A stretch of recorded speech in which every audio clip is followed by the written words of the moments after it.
Formula One mobile racing, or F1 mobile racing abbreviated, is one of those substandard mobile games that tries to emulate the home console experience to a degree, like top tier graphics on the go, but has the usual crap that comes with mobile gaming these days, unfortunately. As much as a lot of these games have definitely had work put into them, they're cash grabs. Let's just be straight up here. They're cash grabs, and this one is definitely just a standard example of that.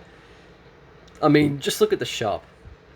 That says everything you need to know. Look how much the cars are. They're $13 for a car. I mean, given the amount of ads that I've encountered in this game and the lack of content, I mean, I don't know if you unlock more tracks. To be fair, I haven't really gone that far into it because I just didn't like this game at all. So what I opted to do instead was to just simply just try what's there. And there's not really much. Like, you get this crap, you upgrade your cars, because I guess they're trying to... At least that's accurate, because F1 is, tiered. The more money you have, the better you'll be. So at least they've gotten that accurate about in a cynical way. Cynical in the fact that your favourite sport is... money rules the world in your favourite sport. And that pretty much applies to everything, actually, now that I think about it. But, it's just, like, so far, one track... I don't know if there's any more. And look, I mean, the cars are pricey. It's just, oh. And, like, I looked at, like, what F1 games were available. And I looked at a website that was like, oh, this, what year they had, like, available as respective licenses. So, like, F1 2018 would have the 2018 license. And it said that F1 Mobile Racing had 2018 to 2020. And I was like, well, if I can get the older cars for, like, really cheap or something, or, like, free with a little bit of grinding, then sure, I could probably get a little bit out of it. But then I realized, no.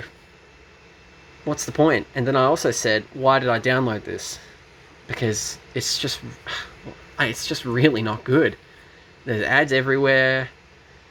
I don't have much positive to say about this game. In fact, I have even less positive things to say about this game than Forza Street or Need for Speed No Limits. Because at least with Need for Speed No Limits case, there was a game there.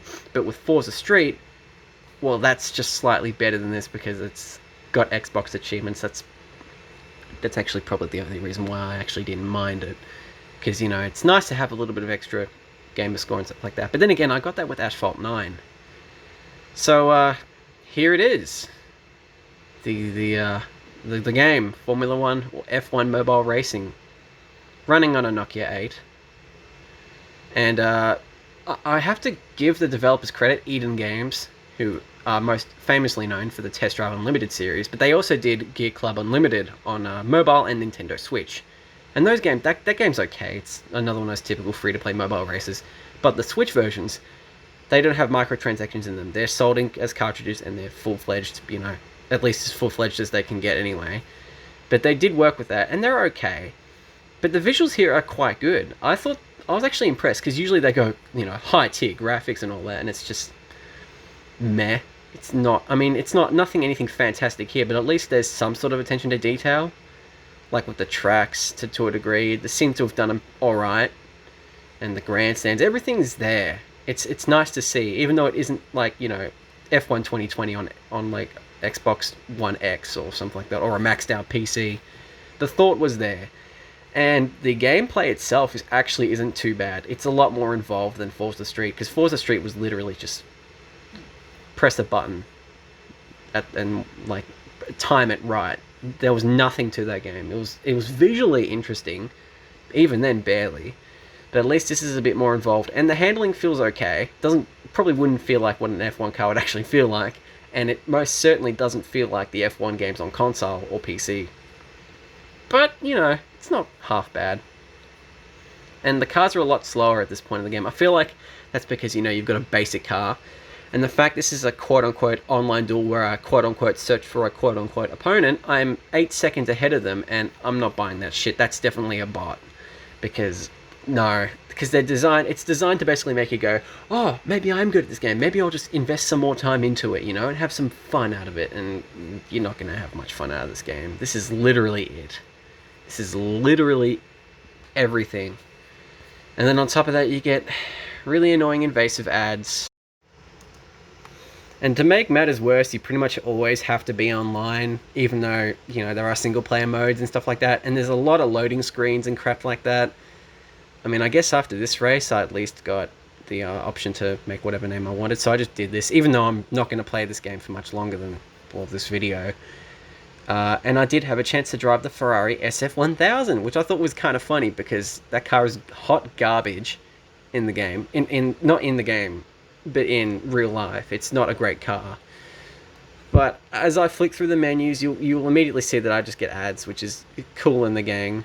Like, I tapped free on the daily box and then got an ad, which was expected. So I thought, you know, there would be a point to, like, doing videos on mobile games last year. But now I just realized a lot of them are just the same retreads with the same cynical free-to-play crap that tries to drag you into things, make you think you're good at the game, have not much content, and then charge you through the balls for any sort of content. And, yeah, I mean, you can tell from the lack of videos I've done this year that I've been, A, busy, and B, just not really wanting to record more mobile games, actually. So there's that.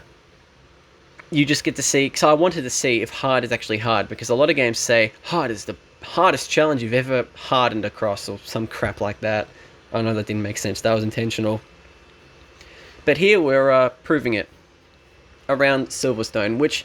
Funny enough, in F1 2018, I hated this track. 2019, I thought it was overrated, and I've actually grown to quite appreciate this track. What, are they slowing down on turn 1? Okay, I'll take that. But yeah, I've grown to really appreciate this track to a degree. I think it's quite an interesting track. Sector 1 isn't that good. I don't like it very much. Hence that. Well, I mean, that's not the only reason why I don't like Sector 1. But, like, Sector 2 onwards... It's actually quite satisfying. It's very satisfying to nail. It's got some fun, smooth, fast corners. It's an alright track. I've got to give it credit for that. But the fact that P here is... Oh god, this car is understeery. I don't get that, because when I was playing the qualifying time trial before, I didn't have that issue. But all of a sudden, I have that issue. Like, yeah. Which just further makes me think that the game is like, you know, just tries to bait you in by making you think you're good. And then go, oh, you can work towards it. Oh, you keep playing, quick, you're gonna miss it, you know. No. It's just, DRS zone incoming.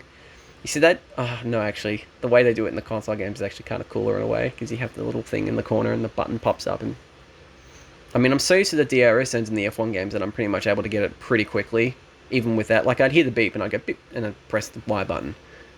It'd be that straightforward for me, but something like this would take a bit. I do wonder, though, if this game has controller support. However, I didn't bother trying it because, again, this is literally all the footage I got and all the only time I actually played the game. So, yeah, that's pretty much the end of this video. If you've gotten to this point in the video, thank you so much for watching. Make sure to like and subscribe and do whatever, and I'll see you in the next video. See you later. Plus, there's one more ad, but I've cut it out. So, yeah.